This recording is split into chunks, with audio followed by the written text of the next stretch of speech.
لا اکراه فی الدین د سورة البقره د آیات ده آیات نمبر 256 نمبر آیات ده په دې آیت کې الله سبحانه وتعالی خبر ذکر کوي. الله تعالی فرمایي چې لا اکراه فی الدین. الله سبحانه وتعالی فرمایي چې زبردستی نشته په اسلام دین کې. هیڅ چاته هم دا حق نه ده حاصل چې هغه راولګېږي او یو انسان په زوره مسلمان کړي. په زوره څوک مسلمانول په اسلام کې نشته. په چا باندې به جبر نه کوي. اسلام به په چا باندې په زوره نه مني. دا کار ناروا ده. مګر یو وارې که څوک مسلمان شو اسلام راوړ نو بیا په احکاماتو کې جبر شته. خو اسلام په چا باندې راوړل په زور دا نشته. دا کار حرام ده. لا اکراه فی الدین معنا بیا دا هم نه د علما ذکر کوي. که چېرته یو نظامي هغه نظام د باطل نظام طاغوت نظام شیطاني نظام جمهوري نظام د الله او د رسول نظام نه اسلامي نظام نه نو اسلامي نظام طاغوتی نظام شیطانی نظام جمهوری نظام دا په زور سره ختمول دا بیا فرض عین ده په مؤمن باندې. مؤمن به خامخا دغه باطل نظام بیا ختمي. د باطل نظام لپاره زور استعمال او جبر کول دا لازمي ده. که طاقت نه مسلمان کمزوري نو کوشش وکړي چې طاقت حاصل کړي. چې که طاقت حاصل کړي نو بیا به جبرن دا باطل نظام ختمي. لکه نبی علیه الصلاۃ والسلام چې د مشرکان نظام ختم کول په مکه کې په مدینه کې او بیا نبی علیه السلام اسلامي نظام راوستو. نو لا اکراه فی الدین جبر او زبردستی نشته په اسلام دین کې چې څوک په زور داخل کی. قد تبین الرشد من الغی. الله فرمایي یقینا ښکاره شوې ده الرشد دا هدایت دا اسلامی دین دا اسلامی نظام دا د الله آسمانی دین دا ښکاره شوې ده من الغی د ګمراهی نه. چې کومه ګمراهي ده چې کومه سرکشي ده دا واضحه شوې ده. د شیطان لاره د فرعون لاره د حامان لاره دا رقم د نمرود لاره دا رقم د نیټو لاره د امریکا لاره دا واضحه شوې ده. او رشد د الله د آسماني دین لاره د نبی علیه السلام لاره د صحابه لاره د امامانو لاره د نیکانو لاره دا هم واضحه شوې ده. نو دواړه واضحه شوې دي. بس چاته اختیار ده اوس. فمن یکفر بالطاغوت ویؤمن بالله. فمن یکفر هر چا چې کفر وکړ بالطاغوت طاغوت اول ګور اسلام راوړل مخکې به موږ تاسو کفر بالطاغوت موږ کنه چې لا اله نشته حقدار د بندګۍ الا الله مگر یوازې الله ده. نو اسلام چې راوړل مخکې به اول تاسو کفر کوي په طاغوت باندې یعنی طاغوت نه انکار کول دا لازمي دي. که څوک په طاغوت باندې کفر ونه کړي نو دا انسان مسلمان نشي کېدی.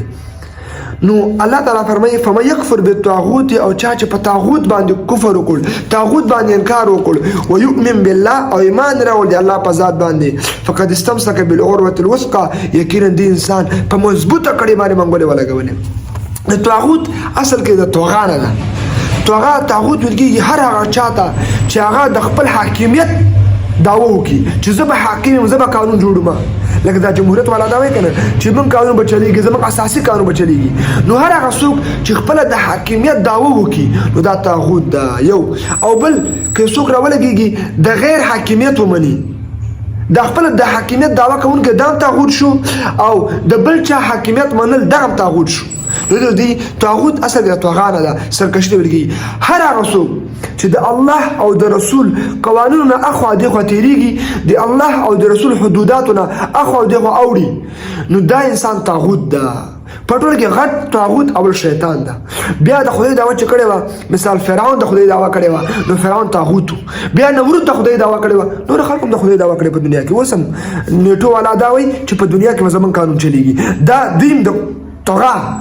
د سرکشي دعوه کړې ده. نو هر هغه قانون چې د اسلام سره په ټکر کې د اسلام سره په مقابله کې نو هغه طاغوت ده. که هغه یو شخصي که هغه یو قومي که هغه یو ملتي که هغه یو سیستمي که هغه یو مؤسسي که یو ادارې هر هغه څوک چې د الله او د رسول قانون خلاف رواني بس دا طاغوت ده. یو طاغوت ده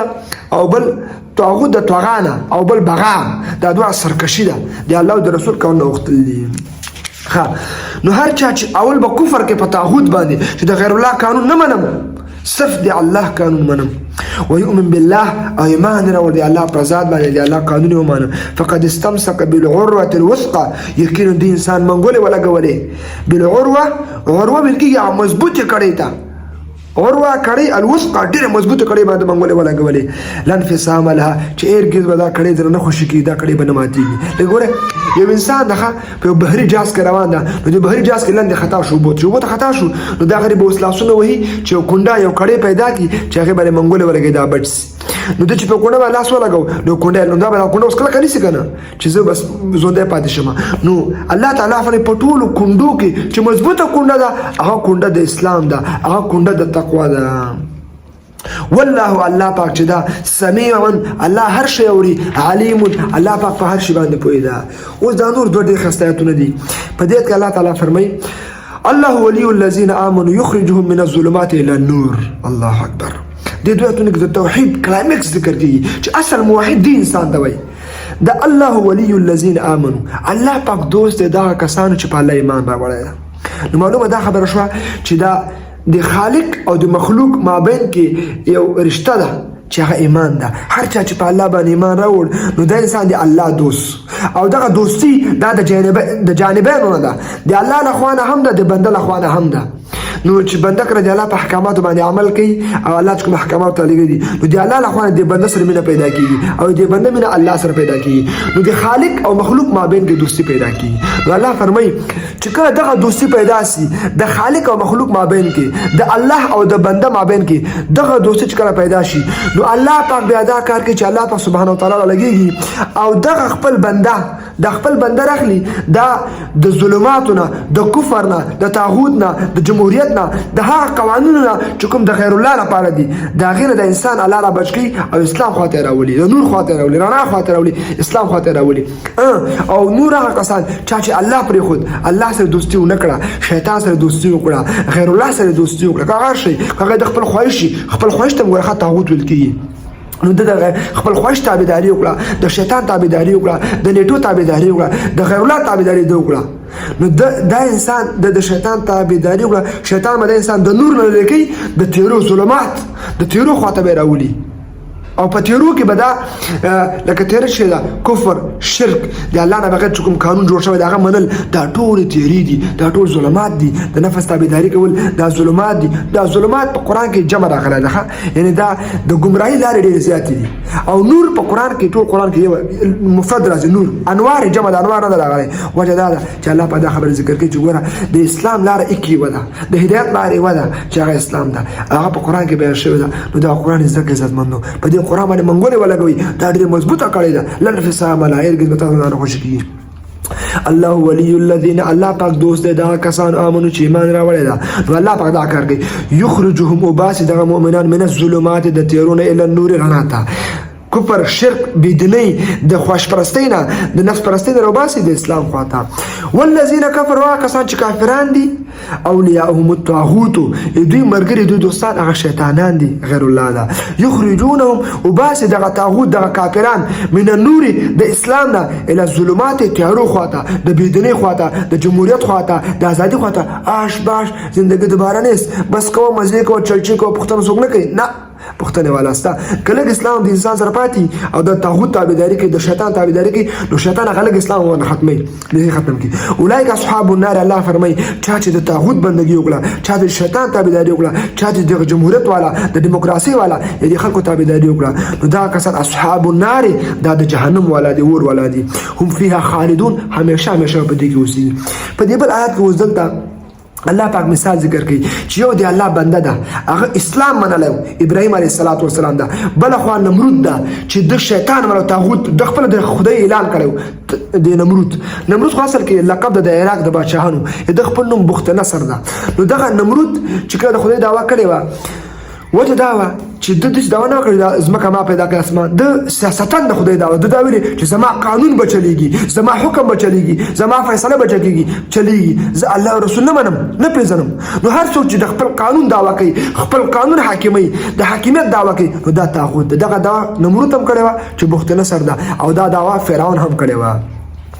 علم تر الله فرمایته نو ګوري الا الذي قستا چې هغه نمرود حاجه چې د بحث کو جنگ کو ابراهیم علیه السلام سره فی ربه په بار د رب د ابراهیم علیه السلام کې نو د الله په یووالي کې د نمرود ابراهیم علیه السلام سره جنگ کو چې د الله قانون نه منم ابراهیم علیه السلام ورته د الله قانون منه ان اعطاه الله چې ورکړو د ابراهیم د نمرود ته الله سبحانه وتعالى الملک د دنیا بادشاہي د دنیا بادشاہي الله په نمرود ته ورکړو نمرود په ټول دنیا باندې بادشاہي کړی خلک څنګه چې سليمان علیه السلام او ذوالقرنین کړی اوس ګوره دلایل سره وای ابراهیم علیه السلام دلایل وای او نمرود هم دلایل وای اذ قال ابراهیم کله چې ویل ابراهیم علیه السلام د نمرود ته ربي الذي رب زما هغه الله د رحمان بچا ده یحیی زندگی او یحیی زندگی ولکه او یمیت او ملکولکه یحیی زما د رب هغه الله ده دا زندگی ولکه او یمیت او ملکولکه نو قال دی نمرود ویل انا احیی و امیت زه هم زندگی ولکه او ملکولکم د نمرود دا خبر وکړه چې نمرود دا خبر وکړه نو دوی دې کار وکړ چې دوه کسان په جیل کې په دواړو باندې سزا د مرګ فیصله شوه دواړه باید مړ شي نو نمرود دواړه جیل نه راوباسل یو قتل کړ په تورې ووهه او بل خوشک آزاد کړ نو نمرود ابراهیم علیه السلام تورې چې ګوره ما دا کار وکړ نو ابراهیم علیه السلام چې کله پوه ځان نمرود غټ کما کړه او ست حجت کوي ما باندې په ظاهره نو ابراهیم علیه السلام ورته زما رب هغه الله ده چې هر راباس د مشرق نه او مغرب کې ډوبي ته مغرب نه راوباسه او مشرق کې ډوب کا فبهت الذي نو چپ شو حیران شو خله بند شو د نمرود خو بیا خو بند نه شو هغه بعد نمرود ته ورغی او د ابراهیم علیه السلام لپاره ور تیار کړ لفظي معنی دا ده إذ قال إبراهيم وين إبراهيم عليه السلام ربي الذي رب زما غزادا يحيي زندك ولكم ويميتم لكولك قال نمرود ويلي أنا أحيي زتشم زندك ولكم ويميت وزم لكولكم قال ورتويلي إبراهيم عليه السلام فإن الله يكين زما رب شدا يأتي بالشمس روباس دار مر من المشرق المر خاتز لأخوانا مشرقنا فأتي بها من المغرب تروباس دار مر المغرب لروباسا فبهت الذي كفر باش شو حيران شو خلي بند مسكت يقول خط چپې کو بيخي بلې ما ته خاصه دلیل ورته ویلي نو هغه واکه خدا نه وکړه نو فبهت الذي كفر بس دا نمرود چپ شو خله بند شو والله الله تعالی لا يهدي القوم الظالمين الله هدایت نه کوي قوم ظالمان ځکه قوم ذکر تعالی هدایت نه کول چې دنه د باندې کله بلې ما حجت قائم کړ د په دلیل کې رسم لو نو هغه بعد دا نمرود راوړی ابراهيم عليه السلام لپاره ور تیار کړ په دې ور کې به ابراهيم عليه السلام سوسو عزت مند د الله قانون منل پکار دي د الله دین منل پکار چې موږ تاسو به د الله دین سیمون اول په طاغوت غیر الله باندې کفر وکړو هغه بعد د الله ذات ومنو او د الله قانون ومنو